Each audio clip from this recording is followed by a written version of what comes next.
Well, if the current New South Wales election has made you despair for the state of our political parties, you are not alone. This week, Mark Latham ripped into the two major parties ahead of the state elections in New South Wales, claiming both are listless and lacking in inspiration and solutions. Couldn't have put it better myself. His answer to the PR-dominated politics which are plaguing New South Wales are simple, common-sense solutions. Joining us now here on Outsiders, the show he helped originate, is Mark Latham to talk about his plan to make his minor party a major one in the forthcoming New South Wales election. Mark Latham, always great to be in the studio with you. It's been a while. Great to see you. How are you? And how can you tell the voters of New South Wales why what you are talking about is so important? Well, we're there to shake up the major two parties that haven't got solutions. I get a lot of feedback from the public. Look, those two old parties, Labor and Liberal, have been around forever. They've had a lock on government and votes for a long time. Isn't it good to have a third-party competition to disrupt them, to keep them honest? You know, whatever your motivation is, it is time to say they've failed in a lot of basic areas. New South Wales has the fastest falling school academic results in the world. We need to turn that around. And most particularly, there's an official forecast now from AEMO of blackouts in New South Wales. So the Matt Kean green energy plan has been a disaster. The prices have gone through the roof because we're spending tens of billions of dollars on this thing, rewiring the nation, hooking up solar farms and wind farms that don't operate around the clock in the western part of New South Wales into the grid. These transmission wires and corridors are wrecking agricultural land. They're hugely expensive, tens of billions of dollars being spent on them. And if you get rid of that, if you adopt our sensible policy of halting the so-called transition to a clean energy economy, then you save a lot of money, you rely on the existing grid, you keep the coal-fired power stations running, you do a bit of gas. We should liberate nuclear, especially now we've got nuclear subs, they're inherently safe. We should have nuclear energy in New South Wales, and you do something in abolishing all the Matt Kean green energy programs to bring down the budget deficit, because New South Wales is massively in debt. So people today don't recognise the Liberal Party. They don't see the party of John Howard or Costello or Nick Greiner anymore. And I've got to say, One Nation is filling that gap. Also, a lot of disillusioned Labor voters. We're filling that gap and doing quite well. Rita. You mentioned Matt Kean several times there, but Dominic Perrottet is the Premier. He is a Conservative. He's a devout Catholic. Do you not see his government as fundamentally a centre-right one? Do you see it one that is being hijacked by Matt Kean and his ilk? Well, absolutely. Kean has got the numbers and Perrottet dances to Kean's tune.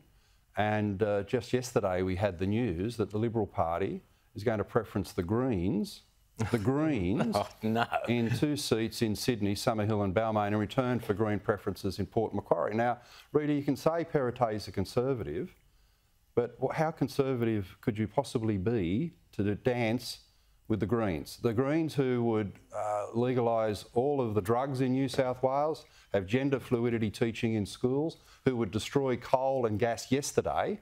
I mean, Perrottet is a fake Conservative. And when he got that other deal going with the inner-city independent Green Alex Greenwich, the Greenwich-Perrottet Minns deal, that on transgender it'll be illegal for a parent to sit down with a 13-year-old girl wanting to be a boy and say, hang on, do you think we should take a few steps back? And we talk to a counsellor, we talk to our religious advisor.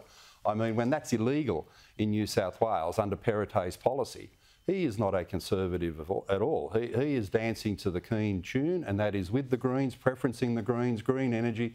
Every second word now in the Liberal vocabulary in New South Wales is green. James. Mark, the polls are showing that Labor could come in with a minority government, forming it with the Greens, but I'm not sensing any baseball bats out there for this government. It could very much be like the 2019 federal election. If Kean has the numbers in the Liberal Party, would you be able to form a minority government with the Liberals? No, not with Matt Kean. Our position would be, if we were to hold any lower house seats, and we'll certainly have upper house seats, we don't deal with the Liberals as long as they've got Matt Kean there, who has destroyed the New South Wales Liberal Party. There is no Liberal Party left as long as Matt Kean is doing green energy, green preferences, green policies across the board. This guy is a cancer inside their party. You've only got to go out to Western Sydney and talk to people, and you've got Liberals by the drove saying, I voted for them for 30 years. Matt Kean, no more, never again. Well, you had, sorry Rita, we had here on Outsiders your terrific candidate out in the western suburbs, Tanya Malett, she was very much of the opinion that out in the western suburbs, the entire woke agenda is a disaster. You're standing very much as the anti-woke candidate. Unsurprisingly, this show is the anti-woke show, the leading anti-show We're the medicine. show in Australia, if not the world. So tell us about how critical anti-wokeness is to the real Australians out there in the suburbs, in the rural and regional areas. Well, people have got basic priorities, as they should have, to get a good education for their children, to have affordable power bills, to keep the lights on in New South Wales. This forecast of blackouts is an absolute social and economic disaster. So for those priorities, things like the indulgence of degendered pronouns, political correctness, language control, you can't say certain things, you can't think certain things. People just want to get on with their lives free of all the restrictions that we've had under this government. I mean, people look back on the COVID period, I think, and say it was a massive overreaction. We want our personal freedoms. And what's the point of being a reasonably well-educated, sensible adult in modern Australia if you haven't got the freedom to think what you want to think, say what you want to say, and do what you want to do? And the major parties are into this agenda of trying to control everyone. A bit of freedom right now is a very, very good thing. Now, there was some internal polling the Liberals had some weeks ago showing that One Nation was going to do very well in those western suburbs. What is your prediction for what you're going to get there? How many seats would you see as achievable? Well, you know, it's up to the voters.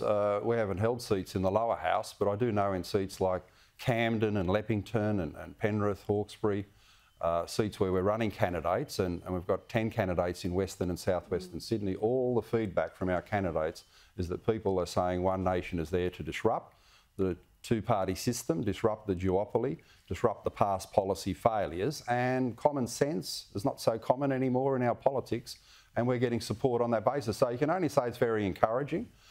We've had 4 years in the Parliament with my colleague Rod Roberts where we said, look, realistically, a lot of people say, we like the One Nation message, but can you guys be stable and methodical? And we've been that for 4 years. We've contributed a lot to the parliamentary agenda, and we've got policies going forward to do the same. So I think we're a pretty good bet, particularly in the upper house as an insurance policy against a Labor Green government in the lower house that will have all those radical policies. Indeed. So, Mark, on a practical level then, beyond just being a spoiler vote and a protest vote against the woke agenda and all of that nonsense, what would be some practical policies that you would be pushing for in the Parliament, either the lower or upper house, however you do on Saturday? Well, 4 things really. Turn around the failing school results, keep the lights on, bring down the power bills in New South Wales and abolish the whole woke agenda. James, inside the New South Wales Public Service, you wouldn't believe the crazy things they've got to do. They've got to do knowledge of the country, they've got to cut a rainbow cake, they've got to go on unconscious bias training. I know it's funny at one level. People tell me who work for the government, I just want to go there and do my job. But they find Bruce Pascoe Book Club is another one. I mean, I've got a list of 20 or 30 woke, nonsense, insane things that they've got to do inside the public service. And I always joke, and it's only half a joke, that by 4:30 they've cleared all the woke stuff and they can do half an hour of real work for the people of New South Wales. So that's another big one to address as well, along with, of course, the budget deficit. I knew we forgot the rainbow cake. I thought, Rita, you were going to bring the rainbow cake in, especially for Mark. You know, there we go. So just last question, Mark. What would New South Wales look like if you have your most successful result on Saturday? Well, more to the centre of mainstream traditional policy approaches. I mean, the great paradox of Australian politics is that in the 90s, which was a golden era from Hawke, Howard, Costello, we'd worked out a policy settlement without woke, without climate change hysteria, without green energy, without job destruction. We'd worked out a policy settlement that was great for Australia, relatively. You know, it wasn't perfect, but it was pretty damn good.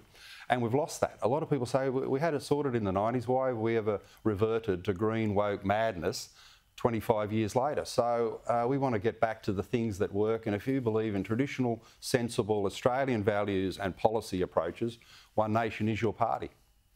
Mark Latham, head of One Nation in New South Wales. You've certainly had an incredibly impressive 4 years to date.